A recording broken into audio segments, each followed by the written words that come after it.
네, 오늘은 앞서 연결해서 들으신 것처럼 패스트트랙 충돌 관련 민주당 전현직 의원들에 대한 결심이 열립니다. 앞서 국민의힘 전현직 의원들은 벌금형을 선고받았는데요. 네, 민주당 전현직 의원들에 대한 1심 전망, 그리고 그에 따른 법적, 정치적 파장까지 함께 전망해 보겠습니다. 서정빈 변호사와 함께합니다. 어서 오세요. 안녕하십니까.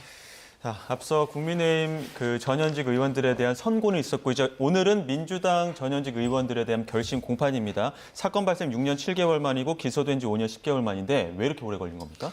일단 재판부의 입장을 들어보자면은 워낙 관계자들도 많고 또 이제 파악을 해야 될 증거들도 숫자가 무척 많았기 때문에 시간이 상당히 소요가 되었다라는 입장으로 보입니다. 사실 변호사 입장에서도 지연 자체에 대해서는 충분히 그럴 수 있다라는 생각이 듭니다. 특히나 이제 정치권과 관련된 관계자들에 대한 재판이었기 때문에 다수의 피고인들의 일정을 한꺼번에 조율을 하고 재판을 진행하는 그런 과정들이 결국 수월하지는 않았을 것이다라고 생각을 해서 이 지연 자체에 대해서는 어느 정도 수긍할 수 있는 이유가 있다라고 보여지긴 합니다만 그럼에도 불구하고 이렇게까지 시간이 오랫동안 지연된 것 자체는 조금 지나치지 않았나라는 생각이 듭니다. 이제 다른 사건들과 비교하기는 어렵긴 하지만 일단 다수의 피고인이 존재한다 하더라도 이 재판부 입장에서 조금 더 빠르게 재판 일정을 가져간다거나 혹은 적극적으로 소송 지휘권을 행사를 했다라고 한다면 적어도 이렇게 5년 이상의 시간이 걸리지는 않았을 것이다. 특히 사안 자체에 대해서 사실관계나 혹은 법리가 그렇게까지 어려운 사건은 아니었다라고 보기 때문에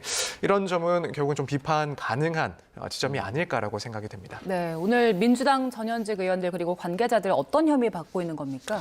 네, 일단 이번 민주당 의원 그리고 관계자들 같은 경우에는 이제 주로 공동폭행 혐의에 대해서 재판을 받고 있는 상황입니다. 이제 지난번 선고가 있었던 그 사례 패스트트랙 충돌 사건과 관련해서 결국 당시에 민주당 현직 혹은 전직 의원들이 무리력을 행사를 해서 사람들을 다치게 하고 또는 이제 폭행을 행사했다라는 혐의로 이제 재판을 받고 있는 상황입니다. 사실 이 건 같은 경우에는 국회법 위반 문제는 아닙니다. 다만 이제 공동 폭행으로서 이 재판을 받고 있는 그런 상황이다. 그래서 이 점은 조금 차이가 있다라고 볼 수 있을 것 같습니다.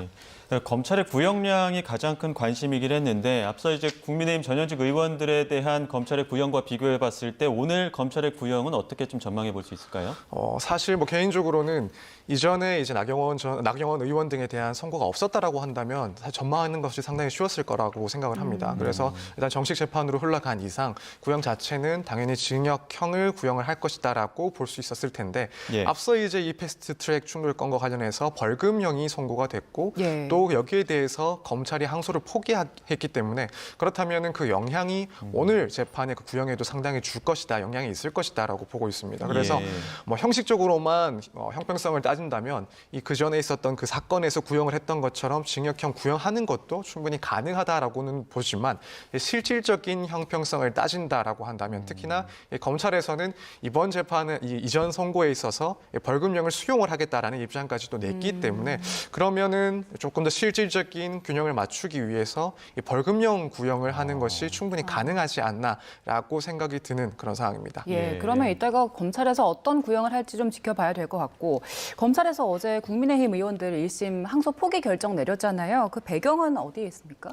일단 검찰의 입장을 들어보자면 결국에는 이제 사법부의 판단을 존중하겠다라는 겁니다. 그동안 이 사건의 시간 자체도 오랫동안 흘러왔고 굳이 항소를 해서 재판을 조금 더 지연시키고 또 시간을 할애하는 것보다는 최대한 사법부의 그런 판단을 존중하겠다. 따라서 항소를 하지 않겠다라는 입장입니다. 사실 이런 입장에 대해서 여러 가지 이야기들이 나오고 있는 상황이긴 합니다.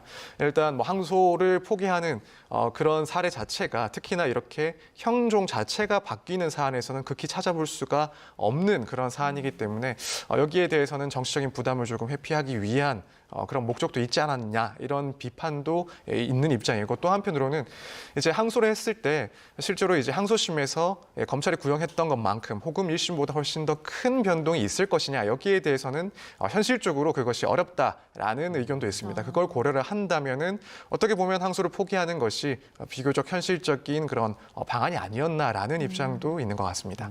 그러니까 지금 이렇게 좀 어떻게 보면 구형이나 판결에서 조금 비교적 의원직 상실령까지는 가지 않다 보니까 국회 선진화법 그 입법 취지가 좀 퇴색된 거 아니냐 이런 지적들도 나오고 있거든요. 여기에 대해서는 좀 어떻게 보십니까?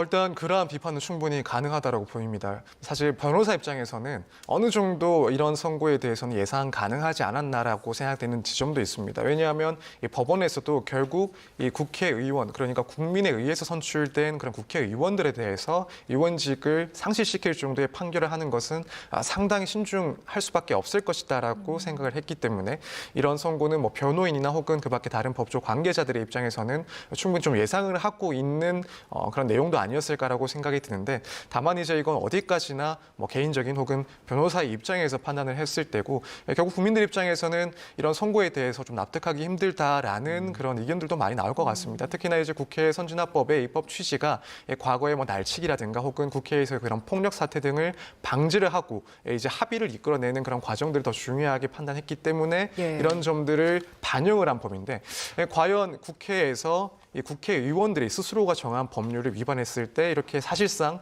면죄부를 주는 판결들이 이어진다라고 한다면 이 그런 국회 선진화법의 취지가 과연 사실상 소멸되는 것은 아닌가, 혹은 이 관련 법률에 대해서는 실효성이 존재하는 것인가라는 강한 의문이 제기될 수 있다고 봅니다. 그래서 국민들의 관점에서 봤을 때는 이 실효성에 대한 의문이 상당히 좀 제기될 수 있다 이렇게 보고 있습니다. 네, 그동안 재판 과정에서 검찰이 항소 제기를 하는 게 어느 정도 좀 당연한 절차로 여겨지는 측면이 있었는데, 최근에 뭐 어제 패스트트랙 사건 항소 포기도 그렇고 대장동 사건 항소 포기도 있었잖아요. 그래서 이런 검찰의 관행이 좀 달라지는 게 아니냐, 이런 분석도 나오는 것 같은데 어떻습니까? 네, 그렇습니다. 이제 원래 검찰의 관행 그리고 뭐 예규 등을 보면은 이제 만약에 이제 무죄 선고가 나왔을 때 그때는 당연히 항소를 하고, 또 구형에 비해서 절반 이하의 그런 선고가 나왔을 때 마찬가지로 항소를 하게 됩니다. 또 그것 말고도 형이 바뀌는 경우, 낮게 변경되는 경우, 이번 사안처럼 징역형을 구형을 했는데 벌금형이 선고되는 경우, 이때는 당연히 항소를 하는 그런 모습들이 이어져 왔습니다.